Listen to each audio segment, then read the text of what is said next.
Olá, meus irmãos e meus amigos do canal Retorno da Glória. Bendito seja o nosso Senhor e o nosso Salvador Jesus Cristo por ter nos dado mais uma chance para você e também uma chance para mim, uma chance para toda a humanidade de podermos viver eternamente na presença dele. Amém? E, meus irmãos, eu desejo sinceramente que nesse dia o Espírito Santo ele esteja habitando em seus corações e preparando a cada um de vocês para um breve encontro com o nosso Senhor Jesus Cristo nas nuvens dos céus. E, amigos,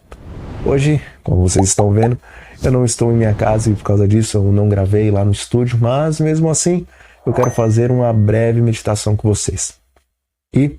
lá no Evangelho de João, no capítulo 14, no versículo 1, está escrito assim: não se turbe o vosso coração. Credes em Deus, crede também em mim. Irmãos, eu estou gravando esse vídeo aqui em uma sexta-feira e logo vai entrar o Santo Sábado do Senhor. E a realidade de muitos é que, mesmo chegando o dia de descanso, ainda assim nós passamos por tantos desafios durante a semana que dificilmente nós conseguimos desligar o pensamento das preocupações da nossa vida. Contudo, Jesus diz que o nosso coração não deveria estar perturbado. E quando ele disse isso, não apenas ele estava se referindo às questões do dia a dia que lutam ali para tirar a nossa paz e que muitas vezes acabam até mesmo trabalhando um repouso sabático, mas Jesus também estava se referindo a outro tipo de perturbação. E, meus amigos, algo que tem turbado e também preocupado uma parte do povo de Deus é justamente o pensamento de que o fim está chegando e nós não estamos preparados para encararmos as situações as quais teremos que viver daqui para frente. E muitas vezes eu leio aí nos comentários pessoas profundamente angustiadas porque sentem um total despreparo espiritual para essa última batalha do grande conflito que está bem diante de nós. E, queridos, lá em 2 Coríntios, no capítulo 7, no versículo 10, o apóstolo Paulo ele diz que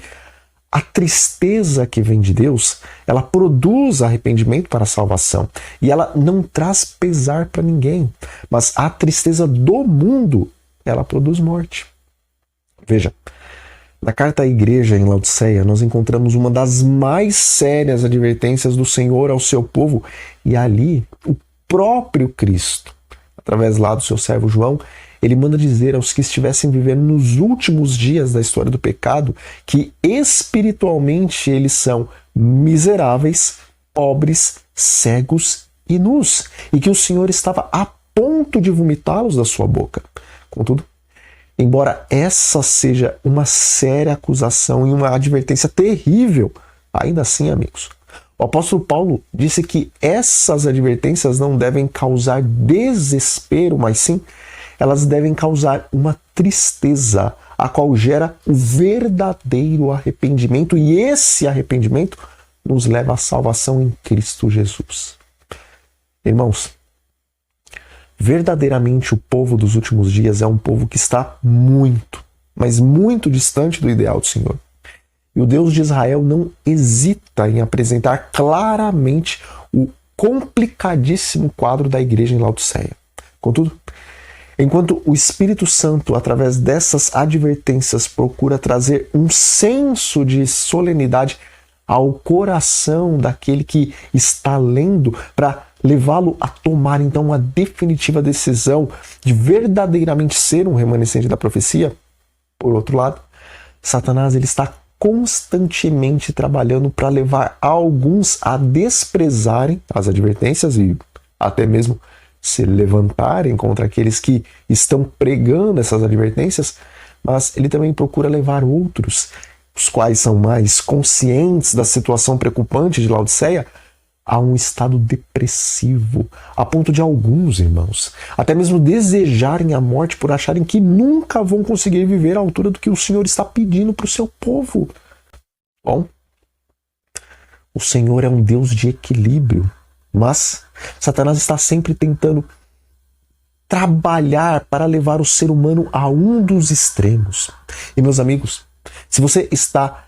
sendo levado a um estado depressivo por achar que não vai conseguir viver à altura do que Deus pede, então tenha plena convicção de que não é o Espírito Santo que está fazendo essa obra em seu coração, mas é o inimigo das almas que está procurando fazer com que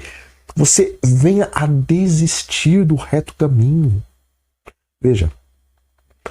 com certeza o reto caminho é estreito e difícil. E a Bíblia e o Espírito de Profecia deixam isso bem claro para nós, justamente para que os liberais entendam que a vida do cristão não é um oba-oba, mas sim é uma batalha espiritual diária. Contudo, embora o caminho seja assim difícil, embora no final da visão do caminho estreito que Ellen White teve, as veias do pescoço do seu marido estavam 2 vezes maiores do que o normal e ele suava então grandes gotas de suor para demonstrar que as cenas finais serão sim realmente angustiantes. Nessa mesma visão, meus irmãos, também havia para cada um dos que estavam andando ali naquele caminho estreito uma corda que os acompanhava e que era o sustento deles para não permitir que eles viessem a cair no abismo, caso, é claro, eles permanecessem segurando aquela corda, a qual simbolizava a graça de Cristo na vida de cada um dos seus filhos. Meus irmãos, a vida do cristão não é um mar de rosas, porque o próprio Senhor Jesus disse que nesse mundo nós teríamos sim aflições. Contudo, na parábola lá do bom pastor, o pastor deixa as suas 99 ovelhas e ele vai atrás daquela que estava perdida. E não pensem que o pastor abandonaria a sua ovelha caso ela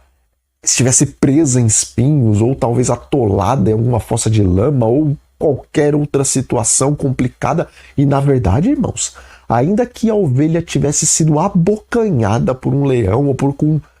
outro animal de grande porte, ainda assim o pastor enfrentaria tais animais e salvaria a sua preciosíssima ovelha, porque o amor dele por ela é maior do que o amor dele por sua própria vida. E isso é uma grande verdade, porque Jesus, que é o bom pastor da parábola, ele entregou a sua vida por amor de cada uma das suas ovelhas perdidas nesse planeta. E sendo assim, amigos, se o bom pastor deu a sua própria vida para resgatar a ovelha perdida, quanto mais ele fará após ele ter encontrado essa ovelha? Bom, lá na parábola é dito que o bom pastor ele coloca a ovelha no seu ombro e ele a carrega até reunir os seus amigos e vizinhos para comemorar o resgate dela. Irmãos, eu sei sim que a vida cristã não é fácil. Eu sei que lutar contra a carne, contra o diabo e contra o mundo é sim difícil. Contudo, não se desesperem por causa da sua realidade espiritual desse momento,